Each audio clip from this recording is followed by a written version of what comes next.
Voces del Español.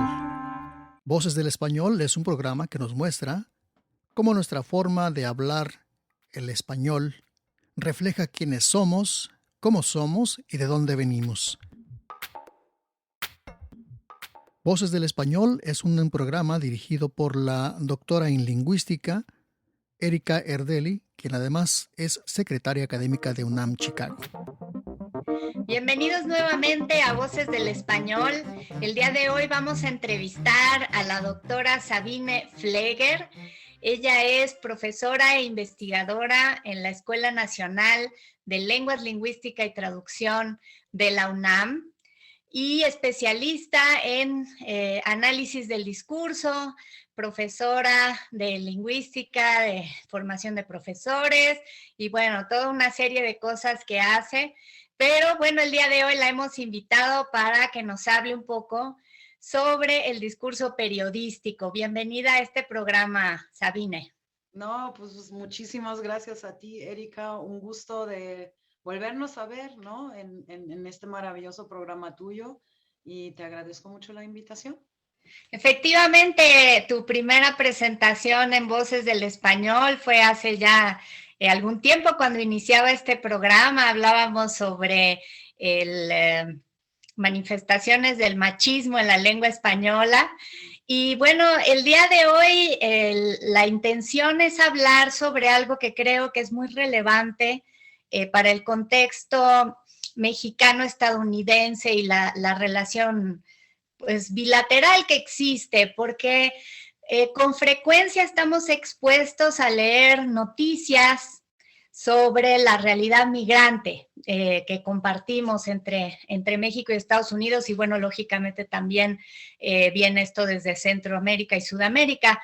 Y cuando vemos estas noticias en los periódicos, quizás nos fijamos sobre todo en el contenido de lo que se dice, y a veces no nos paramos a reflexionar en la forma como se dice, las palabras que se eligen para hablar de los migrantes, ¿no? Vemos, por ejemplo, que hubo a lo mejor una llegada de migrantes de Centroamérica a México y en la prensa mexicana aparece algo como oleadas de migrantes inundaron, etcétera. Entonces, este ejemplo, que de hecho pues es un ejemplo tuyo de una conferencia previa que diste y que dio pie a esta entrevista, pues realmente me puso a pensar de dónde viene todo esto de comparar a un migrante con una ola que inunda, qué significa esta ola, qué es lo que se está inundando. Entonces yo misma me sorprendí cuando dijiste este ejemplo porque dije, bueno, yo no me había puesto a pensar en esto y posiblemente nuestro público tampoco. Entonces es por eso, Sabine, que quiero que nos cuentes un poco en este programa sobre estas imágenes que aparecen en la prensa sobre los migrantes. Perfecto. Charlemos un poco sobre eso porque se me hace importante, tal como tú lo mencionas, tenemos muy poca conciencia a veces del cómo se nos están diciendo las cosas. Y de alguna manera se normalizan, ¿no? Vamos leyendo así notas, en este caso sobre la migración, y nos parece como lo más normal de la vida. Nunca nos ponemos a pensar como qué es lo que realmente nos están diciendo. Yo creo que quisiera empezar por decir que no hay algo que nos guste más en la vida, es que nos cuenten algo, que nos narren algo. Nosotros no somos de información, no somos seres así de dame datos duros estadísticos, dame esto, dame lo otro. Los olvidamos. Pero cuando nos cuentas algo o cuando los medios de comunicación nos hacen así una narrativa, entonces sí estamos alertas, entonces estamos como prendidos, ¿no? Como si fuéramos todavía niños, ese niño interior que gusta mucho de que nos cuenten algo.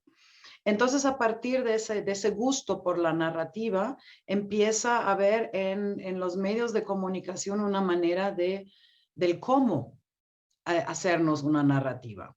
Y si comparas, por ejemplo, si dijéramos, ayer en el transcurso de la tarde cruzaron 2.150 migrantes centroamericanos la frontera sur de México, con el propósito de cruzar el país para llegar a la frontera norte. y lo ves quizás en tu celular o algo, o sea, ni lees la noticia. Es algo tan seco, tan aburrido, No llama la atención. no llama la atención, no apela, ¿no? Como algún sentimiento. Pero si tenemos el encabezado diciendo, ayer una nueva ola de migrantes está inundando el país, dices tú, ay caray, ¿qué está pasando? Porque la idea de una ola gigante, ¿no? Que todos hemos visto en algún momento en el mar o hemos visto estos que surfean, ¿no? Sobre estas olas. Híjole, eso sí es una amenaza, eso es algo poderoso. Ahí hay algo que se nos está narrando y prestas atención, ¿no? Es como un llamado a tener así como un vínculo más emocional, afectivo a las cosas. Entonces, esto es un proceso, digamos, que los periodistas conscientemente hacen para atraer la atención de la gente. Híjole, una pregunta difícil. Yo creo que sí y no, porque lo hacemos todos. Nosotros también, cuando contamos cosas a diario de lo que nos ha sucedido en el tráfico, en el trabajo, con los niños, en la casa, utilizamos, digamos, estos recursos narrativos para sazonar de alguna manera la historia. En lingüística llamamos esto el enmarcar las cosas de una manera como más precisa, más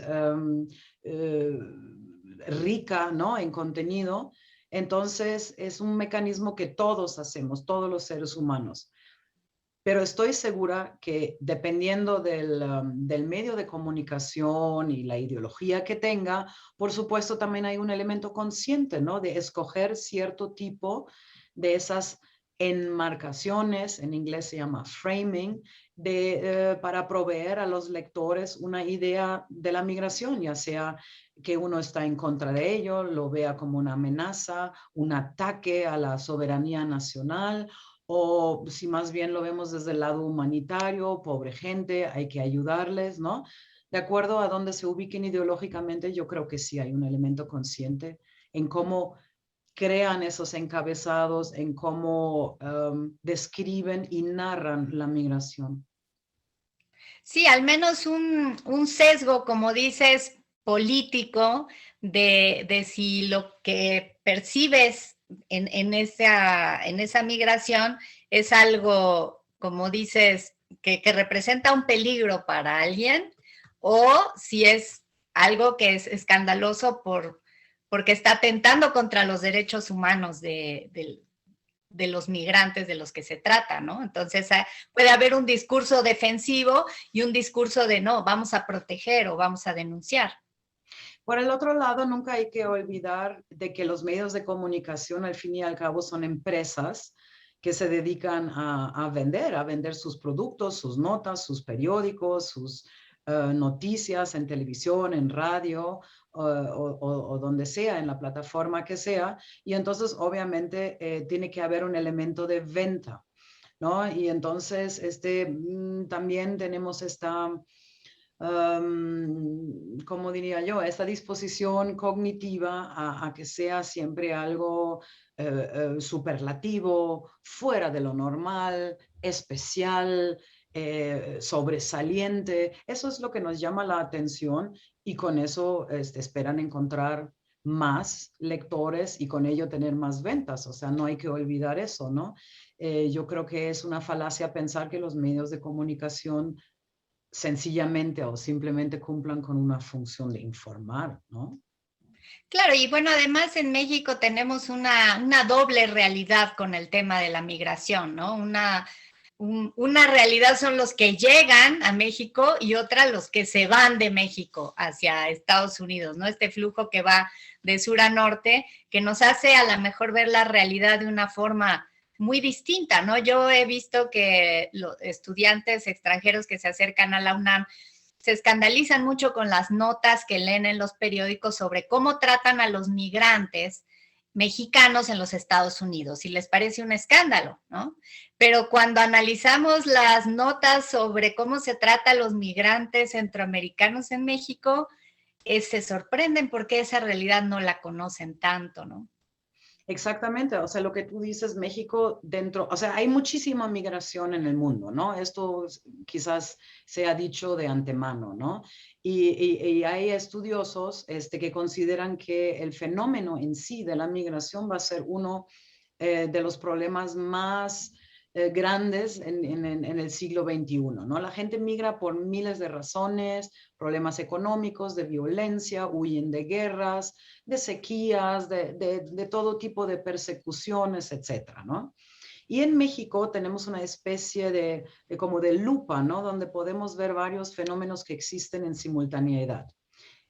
Por un lado, México tiene una frontera sur con países en Centroamérica y es receptor de migrantes, porque dada la realidad socioeconómica de estos países que son más pobres que México, pues buscan cruzar la frontera, ganarse la vida o huir de la violencia que se está presentando en sus países.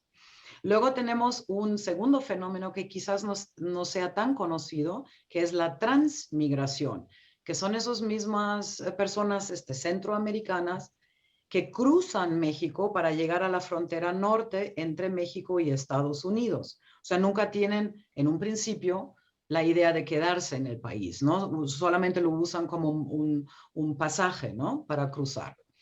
Y luego, obviamente, tenemos el fenómeno de los mexicanos mismos que buscan migrar a Estados Unidos con la misma finalidad que lo hacen los centroamericanos en la frontera sur de México, mejorar sus condiciones económicas o salir de alguna situación de violencia en sus lugares de origen. Entonces, estos tres fenómenos han hecho que muchos de los estudios sobre la migración se han centrado aquí en este país, en México.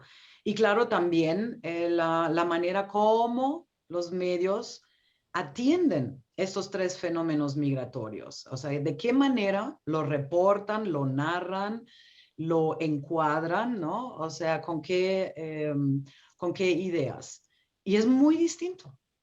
Si hablamos de la migración de los centroamericanos hacia México, encontramos la misma, como tú lo dijiste, de tus estudiantes, encontramos la misma manera de reportar que encontraríamos en los medios de comunicación en Estados Unidos. O sea, con mucha agresión, siempre son personas ilegales, indocumentadas, que de alguna manera sugiere de que si no tienen documentos o algo, también es gente como criminal, ¿no? O por lo menos con intenciones no tan positivas o buenas, ¿no?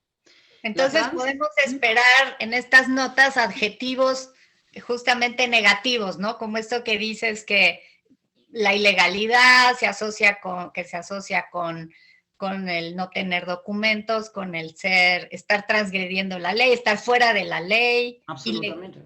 Ilegal es una palabra fuerte. Es una palabra súper fuerte porque de alguna manera es una deshumanización, porque todo ser humano es ser humano a partir del papeleo que tengas, ¿no? O sea, tienes un acta de nacimiento, en México tenemos un clave de registro de población, tenemos pasaporte, tenemos un documento frente a las autoridades con lo que podemos votar y en otros países documentos similares, ¿no? Y la idea de alguien ilegal, ¿no? Significa que como que no está registrado, no encaja en ningún lugar, que es una persona potencialmente violenta, peligrosa, porque además no podemos hacernos de esta persona a través de ningún medio, a través de ninguna burocracia, ¿no? Que compartimos los demás seres humanos. Es por eso, por ejemplo, que la Comisión de Derechos Humanos, incluso internacionalmente, les expide las llamadas visas humanitarias, ¿no? Para proveerlos de documentación. Y sí, no porque además es posible que ellos a su vez sean víctimas de una ilegalidad que se está viviendo en su país. Pero por supuesto. El que están saliendo. Entonces, ¿en qué sentido son ilegales?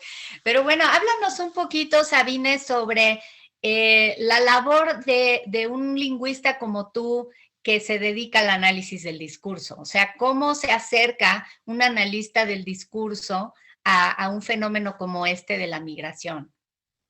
Yo creo que la primera tarea de un analista del discurso es observar qué fenómenos están sucediendo en nuestro entorno. Cada entorno es distinto dependiendo del país, de la cultura, de la gente, etcétera.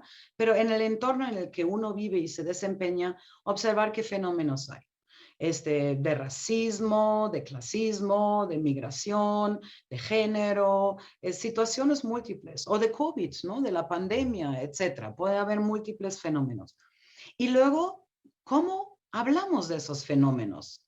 O sea, ¿con qué tipo de lenguaje, de qué manera hablamos sobre lo que está sucediendo en nuestro alrededor? Y entonces tomar esas manifestaciones lingüísticas y analizarlas y ver qué se repite, qué cosas recurrentes hay. ¿Puedo encontrar algún patrón, ¿no? en cómo lo hacemos? Y esa sería la parte propiamente ya del análisis lingüístico con diferentes teorías, recursos, etcétera, para describir esos patrones y de esta manera entender más sobre nosotros mismos y, como lo decimos los analistas del discurso, sobre la construcción simbólica de la realidad. O sea, cómo nos entendemos a nosotros mismos y los fenómenos que estamos viviendo, que están sucediendo.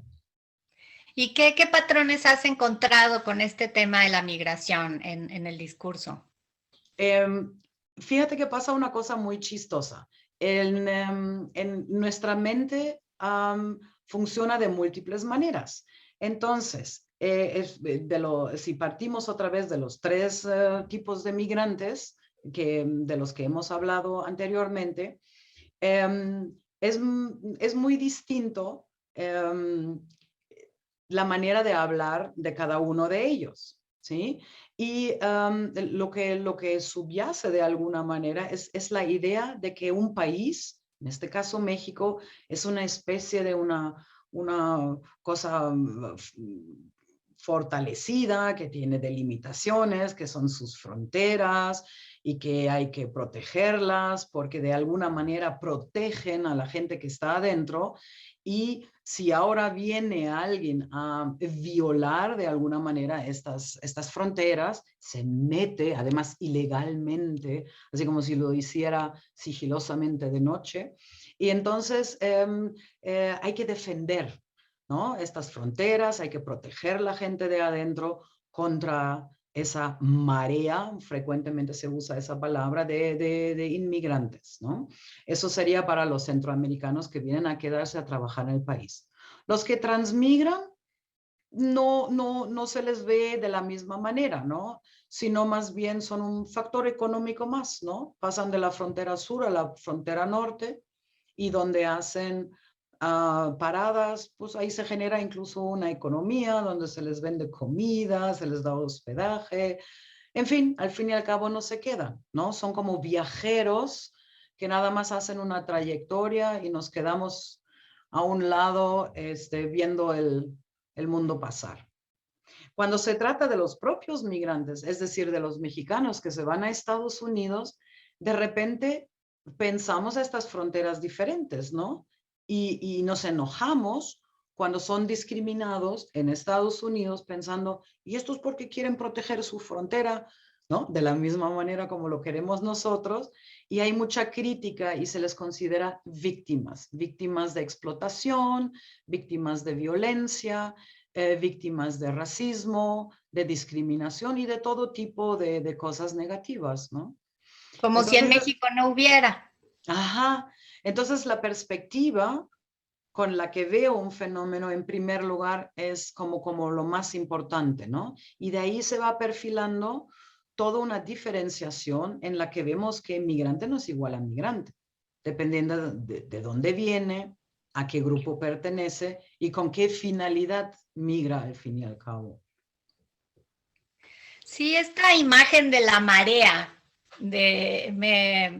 me hace pensar en eso que dices tú, ¿no? O sea, cuando sube la marea, pues el agua invade un espacio que estaba delimitado, ¿no? Entonces, se siente justamente como una situación un poco de peligro, de invasión, básicamente, ¿no? Y sí, esta metáfora, ¿verdad?, nos sirve para ver esta población que de pronto crece y se desborda y entonces traspasa nuestras fronteras, que no son litorales, son fronteras de tierra, pero se hace esta similitud entre el agua y las personas, ¿no? La narrativa es casi una como que te estás ahogando, ¿no? Sube la marea de personas y ya no queda lugar para los mexicanos, ¿no? En este caso, ¿no? Y otra cosa que sabes que es súper interesante, cuando hablamos de esos otros migrantes que no sean mexicanos, hablamos de ellos en general, en masificado, generalizado.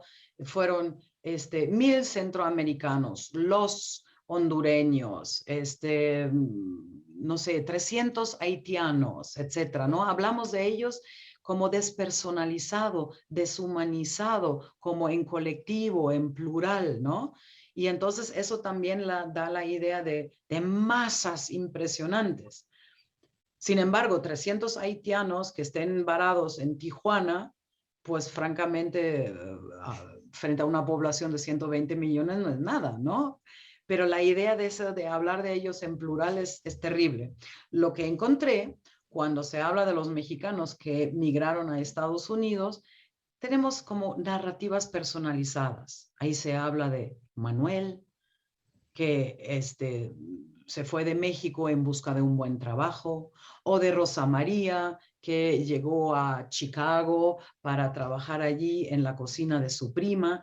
Y de esta manera nos vinculamos mucho más, porque ahora la migración ya no son 300, 1,000 los centroamericanos, sino son personas. Tienen una cara, tienen un nombre y con ello una identidad que le estoy negando a los otros que son indocumentados, ilegales, ¿no? Africanos, etc. Eso también es muy interesante y vincula a la gente de otra manera.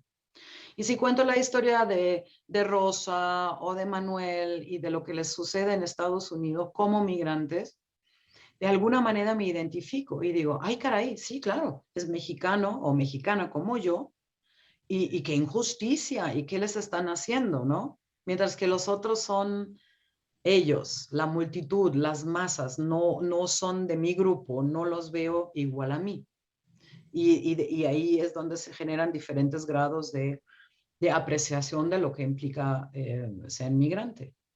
Sí, bueno, hay dos discursos que coexisten, no solamente en términos, como dices, de personalización o no, o generalización, sino también en términos de las razones por las que se migra, ¿no? O sea, en un contexto como el de Chicago, creo que se ve mucho al migrante mexicano como alguien que está buscando una mejor vida, que está buscando, que son gente muy trabajadora, muy comprometida, pues la verdad son mexicanos de primera que por las razones que sean han llegado allá y se han establecido y han generado una economía, etcétera, ¿no?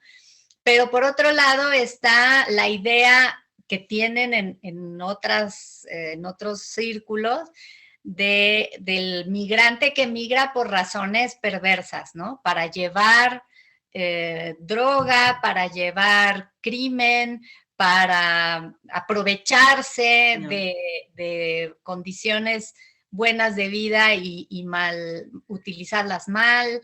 Entonces, ¿cómo se ven reflejados estas dos visiones en las palabras que utilizamos para referirnos a los migrantes?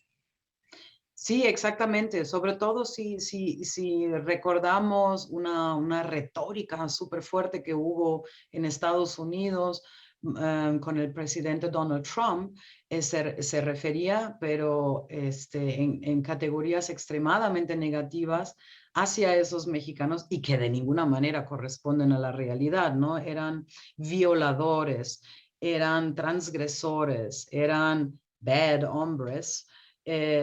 O sea, era, y decía casi que México lo que hace es expulsar la escoria de personas de su país, como para que en Estados Unidos contaminaran, violaran, explotaran el bello país de los Estados Unidos, ¿no? O sea, como si fuese una, eh, no sé, bandas oscuras de personas cuyo único fin es me infiltro, ¿no? Ve las palabras, ¿no? En Estados Unidos para ahí establecer un reino de terror. Y ciertamente produce miedo, ¿no? O sea, si continuamente estoy leyendo una y otra vez las mismas noticias, pues por lo menos siembra una semillita de duda, ¿no? Porque estoy pensando, ¿sí será que todos nada más quieren venir a trabajar? ¿No será que van a violar a nuestras mujeres? ¿No será que van a robarnos? ¿No será que introducen drogas al país? O en tiempos recientes, ¿no será que van a traer el COVID de mayor manera? ¿No? O sea, de alguna manera, la constante gota, ¿no? Muele la piedra, o como decimos en lingüística, se normaliza un proceso de ver a esta gente. Y ciertamente han hecho estudios donde entre personas de clase media en los estados fronterizos sureños de Estados Unidos, que frente a escenarios como ¿qué harías si te encuentras con dos mexicanos sola en la calle o algo así?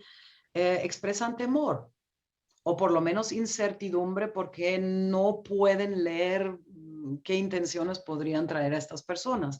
Entonces ahí sí vemos qué tan peligroso es que tachemos las personas, digamos, dentro de categorías de amenaza, de peligro, de terror, etcétera, ¿no? Y con ello, pues sí, de alguna manera estereotipar, ¿no? Todo un grupo de seres humanos que no quieren hacer otra cosa que mantener económicamente a sus familias, tener un mejor porvenir, estudiar, etcétera, ¿no? Qué contrastante además esta idea de que un país expulsa la escoria hacia otro, que es efectivamente algo que hemos escuchado mucho, con la otra visión totalmente contraria que creo que se tiene, al menos en algún sector de la sociedad mexicana, de que al revés, de que lo mejor de México se va, o sea, la famosa fuga de cerebros, por ejemplo, ¿no? Que es, ay, no, nuestros grandes científicos, nuestros grandes investigadores, al final se acaban yendo a estudiar a las mejores universidades en Estados Unidos y los contratan allá y se quedan allá. O también en el ámbito de los trabajadores, ¿quiénes son los que se van a Estados Unidos? Pues muchas veces los que tienen más capacidad de trabajo, los más osados, los más ambiciosos, los que quieren mejores condiciones de vida. Y como dijiste tú también tan importante, estos que se van y que además están mandando dinero de regreso a México y que ahora en el discurso político mexicano se convierten en héroes. Exactamente. O sea, es absolutamente cierto lo que estás diciendo. Cuando hablamos de inmigrante, siempre vemos a alguien pobre, mal vestido, desnutrido. De alguna manera tenemos un estereotipo de migrante allí, pero los más migrantes son esos. Son los cerebritos que se van, los que huyen de ciertas condiciones que no fomentan sus carreras, sus proyectos de investigación.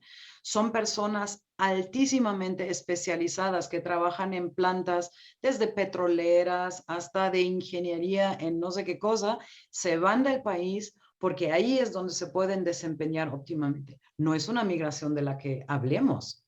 Siempre tenemos una visión estereotipada de los pobres, ¿no? Y al revés, o sea, los migrantes sostienen una gran parte de la economía nacional, como tú lo acabas de decir, con el dinero que mandan para que aquí sus familiares que se quedaron en México puedan hacer pequeños negocios, puedan mandar a los hijos a la escuela, etcétera. Y de esos factores económicos, pues como que tampoco leemos mucho, ¿no?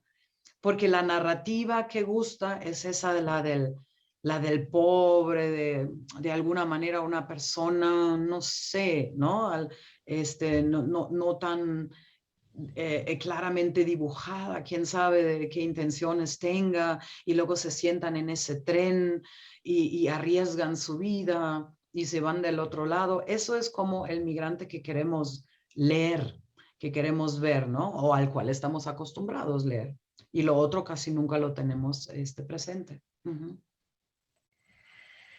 Sí, bueno, y hay una narrativa más también que se agrega, ¿no? Que, pues, bueno, ya sería tema de otro programa, pero estas migraciones que, o sea, México ha sido históricamente un país que recibe migrantes por causas trágicas, ¿no? Por ejemplo, la Guerra Civil Española, cómo llegaron aquí migrantes por esa circunstancia o tantas otras razones que ha habido para la migración europea a América y que han sido recibidas de una forma tan distinta de como ahora recibimos en México a los centroamericanos o a los sudamericanos, ¿no? Que también tiene que ver con cómo vemos, por ejemplo, al migrante español por múltiples razones históricas, culturales, etcétera. Al fin y al cabo es un migrante desde Europa. Y nuevamente un migrante que se insertaba en el mundo académico, en el mundo cultural, en el mundo artístico, en el mundo laboral en general, y no se veían esos conflictos, ¿no? El miedo y mucho de ello potenciado por cómo los medios de comunicación reportan la migración, siempre radica en que los que llegan de Centroamérica son pobres y nos van a quitar lo que tenemos. Y esto genera susceptibilidades y hasta odios, ¿no? Y violencia de todo tipo que no se han visto en otros tipos de migración. Uh-huh. Bueno, y también, digo, y realmente ya para terminar porque se nos acabó el tiempo, pero yo tengo la impresión de que hay un tremendo desconocimiento de quién es ese migrante mexicano en Estados Unidos desde México. O sea, al final, sí, en México sabemos que nos llega dinero de Estados Unidos y que deberíamos de estar agradecidos y que son gente que ha sufrido mucho y que se ha ganado el dinero con el sudor de su frente, pero al mismo tiempo hay un dejo de, ay, es un traidor a la patria, se fue, es malinchista, piensa que estar en Estados Unidos, que Estados Unidos es mejor que México. Entonces, qué difícil conciliar estas distintas visiones que se pueden tener de un mismo fenómeno, que es simplemente alguien que migra buscando mejores condiciones de vida. Exactamente, ¿no? O sea, esta idea de que dejas a tu país y con ello también abandonas, ¿no? Que son como estas ideas, abandonas a los demás, ¿no? No sé si también hay un poco de resentimiento, quizás de algunos que hubieran querido hacer lo mismo, pero no se atrevieron. O de otra manera, esta idea de cómo te puedes ir a Estados Unidos si siempre nos tratan tan mal, ¿no? Si por lo menos hubieras migrado a Europa, ¿no? Donde no hay tantas rencillas, tantos conflictos históricamente construidos. Entonces, siempre es ambivalente, ¿no? Migración es ambivalente porque por un lado nos pone el dedo en la llaga de problemas sociales que ya existen, con o sin migración, ¿no? Nada más como que lo exacerba, como que lo vemos más, como que se magnifica. Y por el otro lado, no estamos acostumbrados a realmente tener un flujo libre de personas en el mundo para que tú, yo, quien quiera, ¿no? Se establezca en donde le plazca, que trabaje en lo que mejor sepa hacer, etcétera. Ese tipo de globalización es una mentira que hemos comprado, es una de estas narrativas que no existen, porque únicamente lo que movemos libremente son los productos a través de las compañías como Amazon, ¿no? Eso sí se mueven por cualquier parte del mundo, pero a las personas no. Hay restricciones que bien parecen surgidas del siglo XIX, ¿no? Como que no hemos cambiado ahí ni el discurso ni nuestra manera de pensar. Quizás este programa se debería de haber llamado como un programa que existía hace mucho en México que decía algo así como el migrante, héroe o villano. Exactamente, ¿no? O podríamos decir, había una poetisa americana, Muriel Rukeyser, que decía, el universo está hecho de historias, no de átomos, ¿no? Entonces deberíamos prestar un poquito más de atención a las historias que nos cuentan y tener en cuenta de que no todos los cuentos son verídicos y que es nuestra responsabilidad de indagar un poco más hacia la complejidad y de las muchas facetas que puede tener un fenómeno. Sí, y que convertir a un grupo de migrantes en una ola de tsunami que nos va a inundar, pues no es una actitud inocente. No, absolutamente no. Coincido contigo. Pues muchísimas gracias, Sabine, por esta charla. Ojalá que podamos más adelante seguir hablando sobre cómo nos referimos a otros fenómenos, aparte de la migración, porque es realmente muy interesante detenernos a pensar por qué usamos ciertas palabras para referirnos a los diferentes fenómenos que son relevantes en nuestros países. Pues muchísimas gracias. Gracias a ti, y ya sabes, o sea, tú invitas y yo nada más digo cuándo. Aquí estoy. Bueno, pues espero que nuestro público diga lo mismo. Ya saben que la razón para este programa pues siempre es la presencia, la escucha de todos ustedes, así que no dejen de hacernos llegar sus comentarios a través de nuestras redes sociales, Facebook, Twitter, Instagram, YouTube. Pueden hacernos llegar sus mensajes y pues aquí nos veremos en el próximo programa de Voces del Español.